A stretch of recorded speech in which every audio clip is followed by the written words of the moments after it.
Hey y'all, this is Culture Soup, where tech, culture, and business collide. It's a podcast that spoons up everything hot from social media. I'm your host, L. Michelle Smith, and each episode we bring you some of the most notable and not yet notable thought leaders in tech, business, and culture.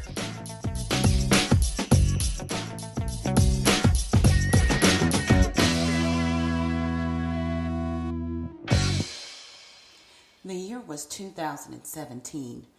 It was the year that would go on record as the speaking marathon. During that time, I was back and forth from Dallas to Austin for South by Southwest, to Phoenix for Black Enterprise Women of Power, to New York, to Wonderman, and all the brand innovator events, Spotify. I mentioned South by Southwest. Well, while I was at Spotify, I met this guy named Chris Strub. He was in an early episode of the Culture Soup podcast. You'll remember me calling him the social media for social good guru. Almost immediately after meeting Chris in 2017, he started to connect me to his network. If you met anyone like Chris, you'll know when you've met a connector. Literally in 2007, he introduced me to a woman named Vasta via Instagram, and I started following her right away. You can describe Bella as one of those very rare friends that I met on Instagram, but I've learned so much from her, not just from her personal life and her powerful story, but also about business. She's a business expert. And she started in the pet industry, but has blossomed into so much more. Ladies and gentlemen, Bella Vasta, author, speaker, consultant.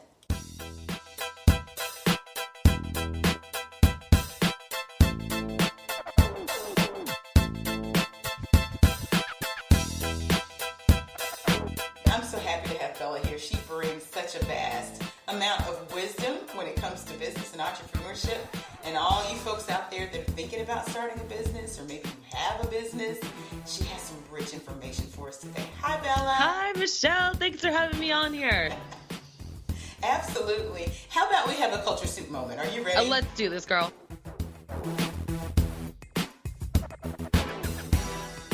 I was looking at all the different platforms, and I talked to people about my social strategy and how I use them to funnel my content.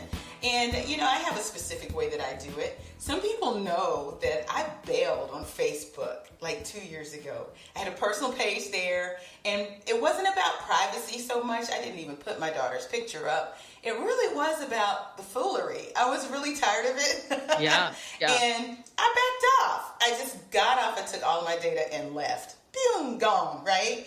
And then I went to Instagram, which I felt was a little bit safer. Yep. I could guard my access. I have a lot of friends that are in the media too that sometimes, especially when I was working for the big company, would slide into my DMs just because I was on Facebook and ask me questions that I'm like, I can't answer that. You know who to call to do that, right? So anyway, Instagram seemed a little safer, but I got to tell you, 2 years later, now that I have moved out and, I'm doing my coaching business and I have my podcast as full blast and I'm speaking, I'm all over the place. It's like, I got to do Facebook. Plus, IG requires you to have a Facebook profile to do ads. Mm-hmm. So you've been doing some work on Facebook, and you actually believe that there's a real business case for Facebook. You want to talk about that? Without a doubt, girl. It's so I have this analogy because I'm all like the Facebook groups girl. Like I was doing Facebook groups before it was cool.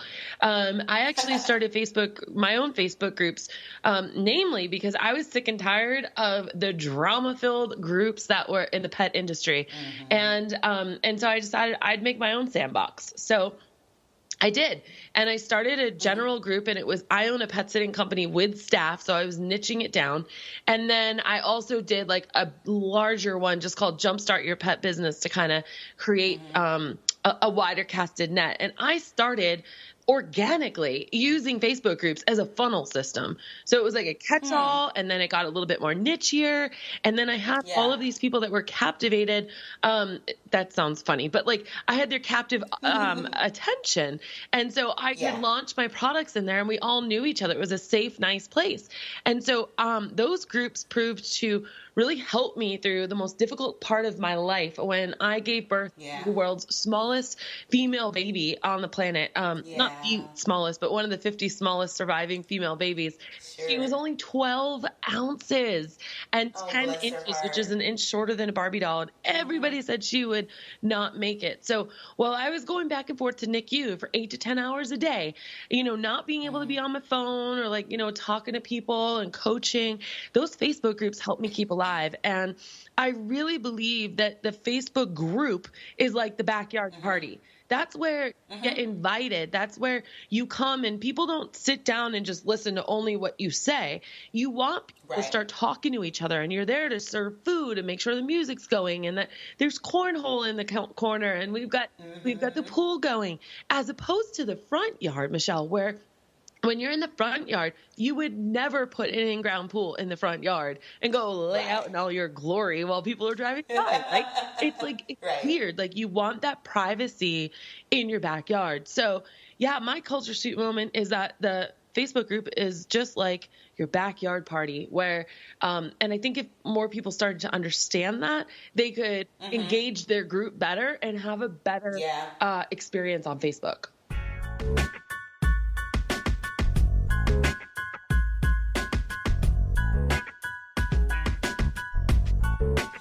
Back up a second, because everybody that's listening probably isn't as deep into marketing as you and I. So you use the term funnel. Yeah. I talked to some coaches about building their funnels when I came from the coaching institute, the CAP Institute recently.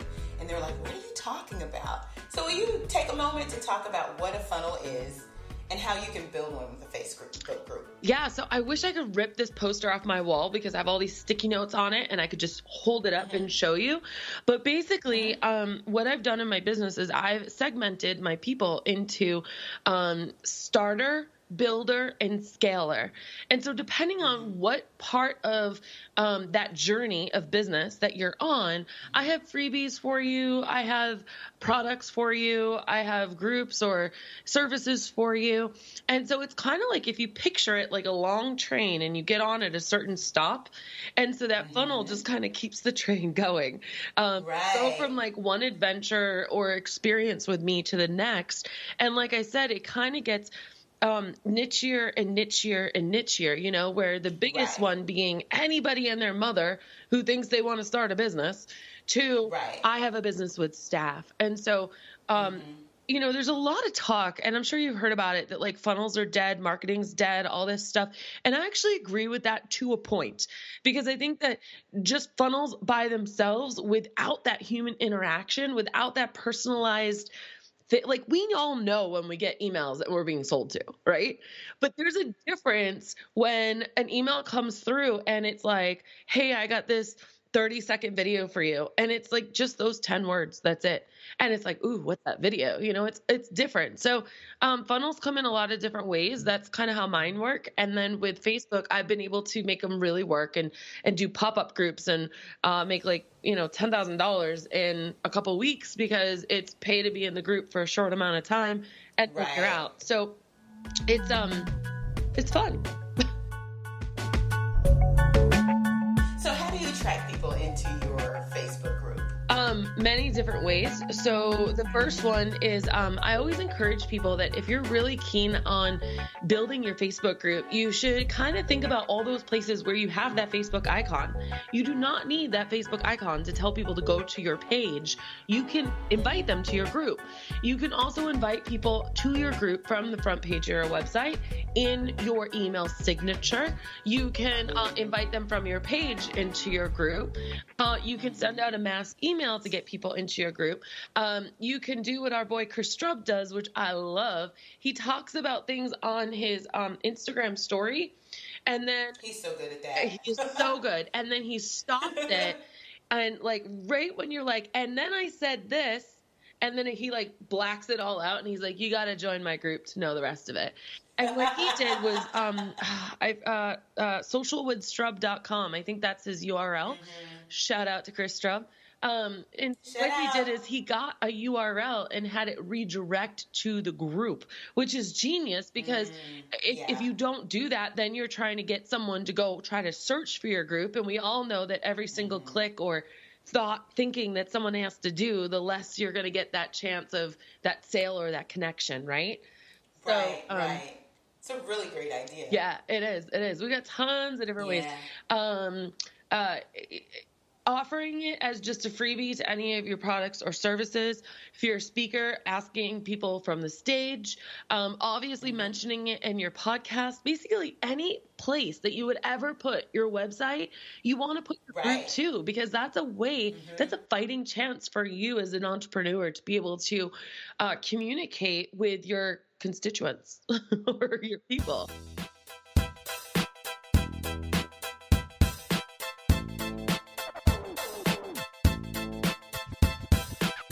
So Bella, I mentioned that we met virtually. We haven't met in real life yet.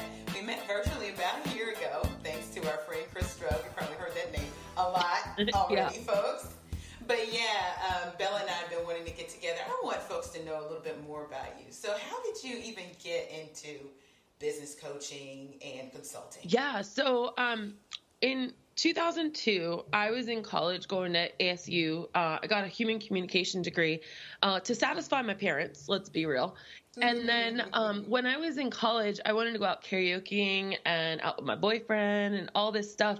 And I had a curfew. And that wasn't cool. So when I found out that I could sleep over someone's house and get paid for it to watch their dogs, I was ready to to pay them, right?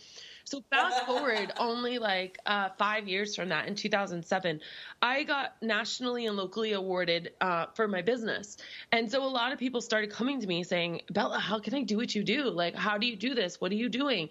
So I used to sit on the phone, Michelle, and talk to them. And it was like a high for me. It was so exciting, but it was also very draining because I would give everything that I have to give. And everybody always kind of thinks that I'm like, and the minute the light goes off, I'm like, because it takes a lot of energy. Okay, let's stop right there and explain this.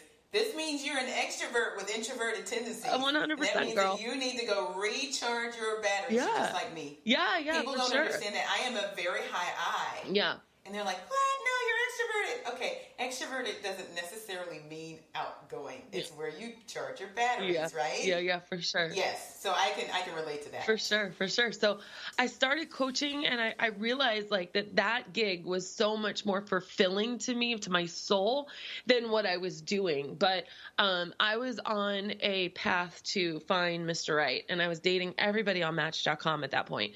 And so I got married in my early 30s, and I always had this dream that when I became a wife and a mom that I would sell that company, but I wasn't realizing that this coaching was so exciting for me. So when I did sell the pet sitting company, I went full blast with really creating an empire. I mean, I'm going to just toot my own horn there because I'm very proud of it. And you should, y'all. It's awesome. And it's just... It's so fulfilling, and I know that you have these experiences as well. It's so fulfilling to know that you make a positive impact on people and companies and how it multiplies. You might help one business owner, but that business now is so fruitful that they're able to hire more and more people, which might be doing incredible amounts of blessings in their workers' lives. And just it's exciting to know that you have the ability to have a ripple effect. Yeah, it blesses me too. Yeah. Totally, to be able to help people. Yeah. So then you started your full-scale coaching and consulting business. And what are you doing now? Yeah, so I fell on my face a couple times. I think we all do that, right? That's what entrepreneurs do. I was peddling monthly courses, realizing that kind of plan wasn't gonna work, and or rather, it would work too much. It would be too much work, and so I moved into more of an agency and a mastermind. But now, what I get to do is I get to help educate and inspire people on Facebook groups right now, and on leadership over their own life, their interpersonal relationships, and their community. And I just feel like the world needs more people to tell them that they can do it, or just to It's true. do those two letters. Yeah. Do it, Do. do, and be ready to fail, because you'll fail more times than you do it. But we just, But when you fail, you learn, oh right? my God, your ability, when I tell you no, the way that you react, I know if we're going to be a good working relationship or not. Because the people that just get knocked down by the no and then stay down are not the ones that are going to persevere and keep pushing through, and it's okay. Right. But it's like, if Right. you're saying you want to be an entrepreneur, you want to be a business owner, you better become BFFs with no. Because Yes. it's the only way you're going to survive. Mm-hmm. Yeah, that's that fixed mindset that you want to get out of, right? And what you've described is a growth mindset.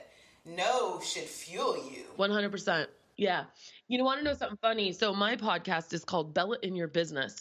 And when I was younger, my parents used to tell me all the time, Danielle, MYOB. They wouldn't even say the whole thing because they said it so many times. It stood for mind your own business.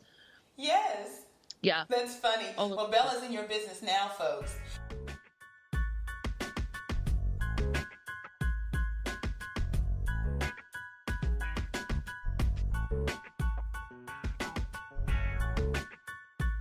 Now, you know that there's also power in video, and you're using a lot of video on Facebook as well. How is that fueling business, and how are you telling your business clients to use it? Yeah, so it all kind of started back in NICU. I mean, NICU was the worst thing I ever went through, but it was the most amount of I realized how little I could do and how big of an impact I could have. So I actually used to do this thing called stoplight confessional. And there was this really long stoplight that I had every day going to NICU.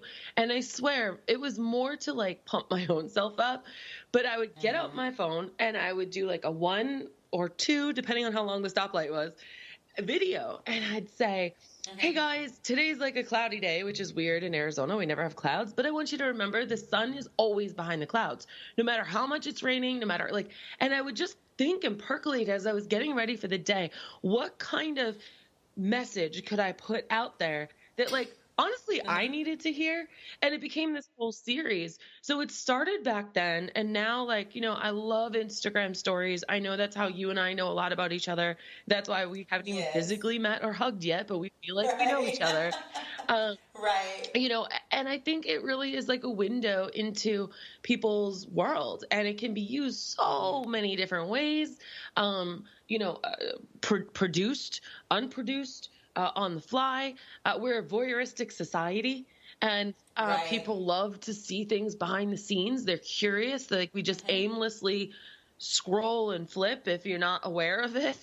So I think video is so ridiculously important, and especially for someone like me who is very expressive. If you guys are listening to this podcast right now, Michelle and I are also recording it on video, and my hands are going everywhere, and I'm bouncing around. And you will see it on YouTube, believe me. Exactly, yeah. Because that's when it really comes to life. Right. But that's when it really comes to life. Yeah, for sure. I have folks over in London that listen over in the UK, and they wait until the video comes out, and that's when I start to see it shared on Twitter, and they're like, oh my gosh, if you listen to it, it's one thing. If you see it, it's like you're right there. Yeah, for sure. And because, we're talking about things that we're passionate about, and that passion just oozes out, and you can hear it. But then when you can see it, and you can see our eyes light up, or our hands go everywhere, or it's dancing around, it's exciting. There's an energy that gets exuded and that gets received. Absolutely. So what other hacks, low-hanging fruit, are you sharing with your clients these days? That's a really good question. So I think they're a hack.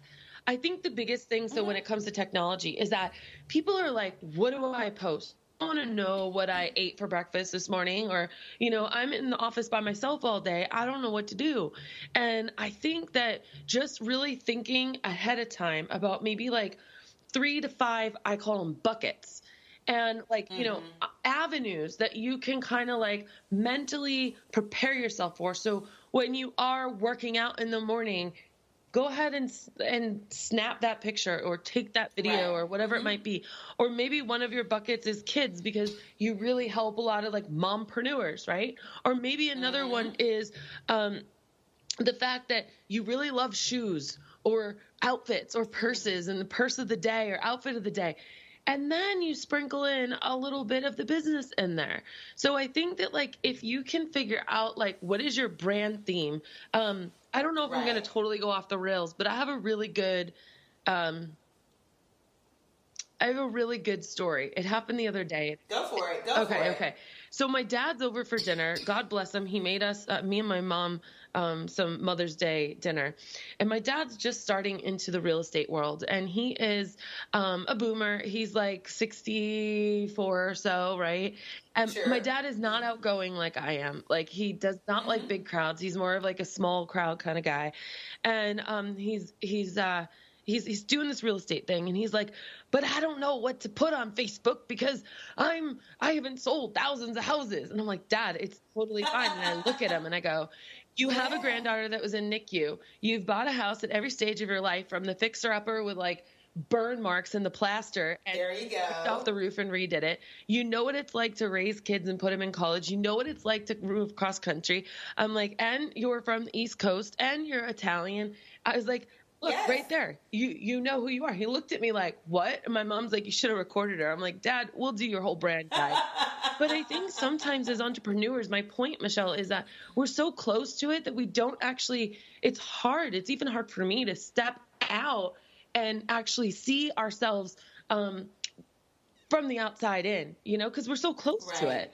So I think that, well, and you know, I was going to say that you hit on something that is a recurring theme in a lot of my speaking and a lot of my writing.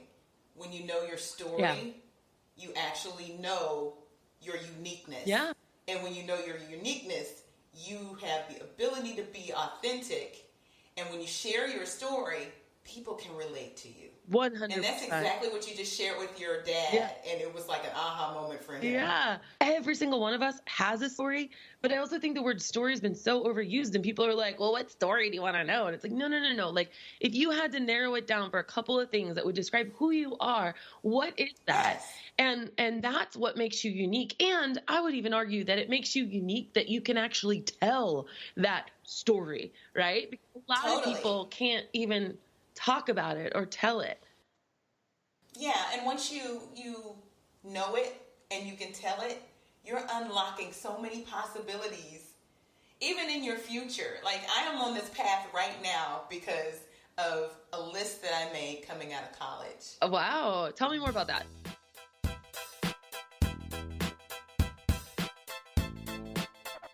So coming out of college, I know I'm a writer, but the question is how do I make money doing it, right? I knew I was too young, had no credentials, no experience for anybody to want to see a book, like who was going to publish a book of mine, right? So I had to go on this search. So I was an English major, writing emphasis. I knew how to write prose. I wrote for the newspaper. And then it hit me, why don't I try journalism? So I took an internship at the local Fox affiliate. It was CBS at the time. And I learned to write for television news, which was great. I spent a lot of time doing that while I was working on my master's degree. And at that point, I took my first class that was around image and brands and the discourse between. It was very, very theoretical, but it was my first real brush with marketing and PR. And I got bitten by the bug, and I said, that's what I'll do. I can make money doing PR. But I made a list. That was what I was going to do to make money. That was not on the bucket list. So I did that for 26 years. And now people are like, well, oh my gosh, Michelle, you're doing PR, aren't you? And I'm like, no. And they're like, what? So what was on the bucket list? And I don't want to say bucket list because it wasn't like I do this and then I die. It really was. This is my dream, right? I wanted to be writing for national publications. I wanted to be writing books. I'm doing both. I wanted to be speaking and getting paid. I'm doing that. I wanted to be lecturing. I've been in universities all over the place, and I'm up for some roles right now inside universities. So that's good too. The last two things on my bucket list, the last two things on my bucket list were to be a talking head, which I've already been a spokesperson. I've been on the air doing things for brands, but to really be the talking head that I wanted to be, I have to like separate myself from corporate anything, right? Mm-hmm. And my background as a journalist, I've been a member of NABJ, which is the National Association of Black Journalists, since I was 18. I know people in just about every newsroom you could, right? So, you know, it's just a matter, and I sent my first news advisory on the launch of the show that's launched today, which is Tuesday, by the way. This will air on Thursday, you and I. But the new episode is called The Coaching Corner, and I invite you back at some point, because all we do is hack problems and pain points for corporate folks who are managers trying to break into the C-suite or leadership, and for entrepreneurs and those people who are right in the middle, who might be doing both, because I've done that too, right? So anyway, that, and then to have a major publisher pick up my book, which I'm actually in the midst of shopping right now. So, yay! You know what? You heard it here first, actually. Your listeners are so lucky to hear you and have you in their earbuds and just be influenced by you. That is an amazing accomplishment times 100. Thank you. That is incredible, Michelle. So the business coaching and the executive coaching is like the glue to all of it, because 100%. while we talk about social media and our strategies and all and what platforms we use, I see that as tactics. It really is about the content that you feed through all of those channels, right? So I have this massive content strategy that feeds the books and the 30-minute mentor and the coaching and, you know, all of this good stuff. And it just seemed right to be in a position to help people achieve their goals, like you are doing.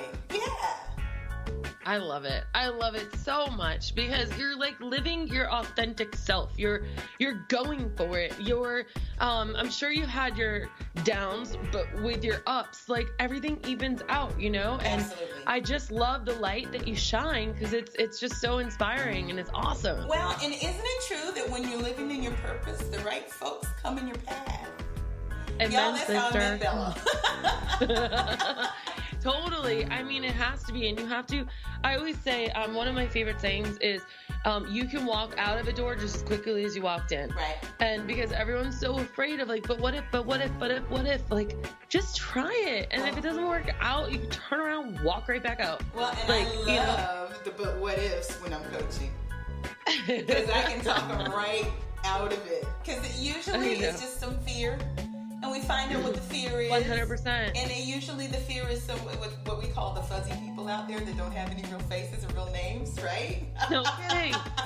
Or it's the people that actually do have a face and a name that shouldn't really matter in your brain. Like they should not be allowed to take up that headspace. Totally. So what are you working on now? Any projects you want to tell us about? What am I not working on? So we're gearing up for the second semester of, I call it Beta Marketing with Bella. So that's the agency side of my stuff. So it's really fun. Like when I sold my pet sitting company, I really missed creating the marketing. And like I have all these ideas. So now I've got all these people that I can do it for. And then I'm speaking a lot this summer. I'll be in Social Media Day San Diego. I'll be in Lima, Ohio for their the Midwest's largest social media conference. That's where I met Chris Strubb a year ago. I'll be speaking at Inbound in Boston.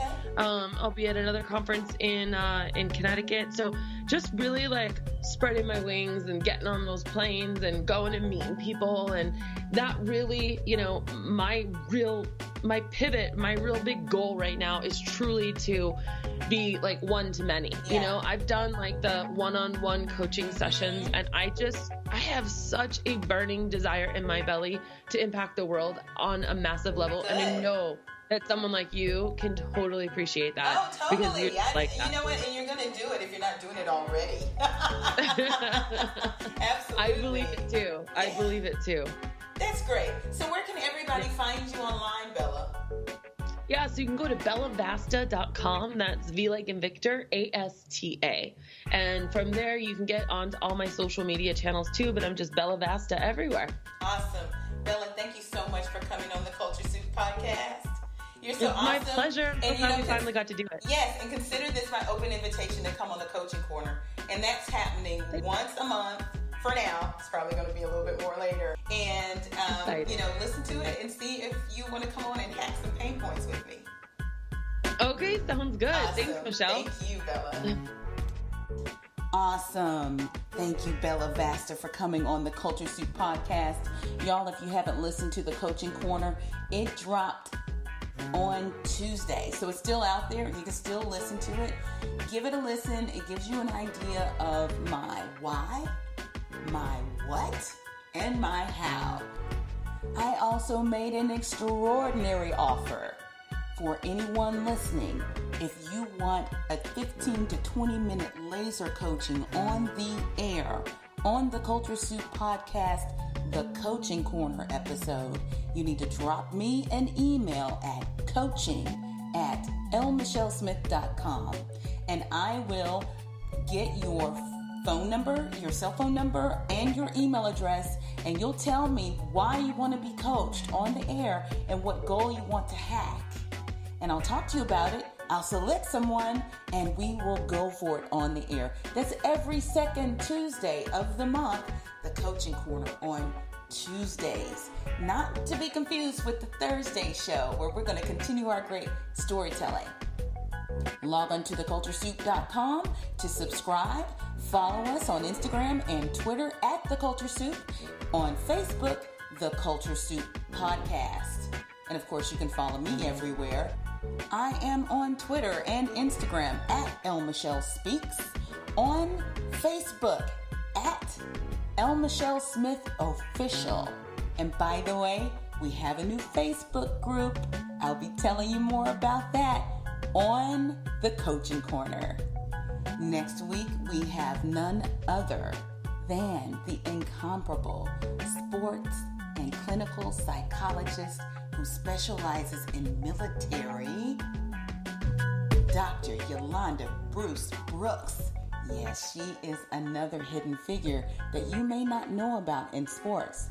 She's done work with the NFL and the NBA, including the Dallas Cowboys. You'll want to tune in next week to hear her story. Until then, see you next week. The Culture Soup Podcast is a production of No Silos Communication.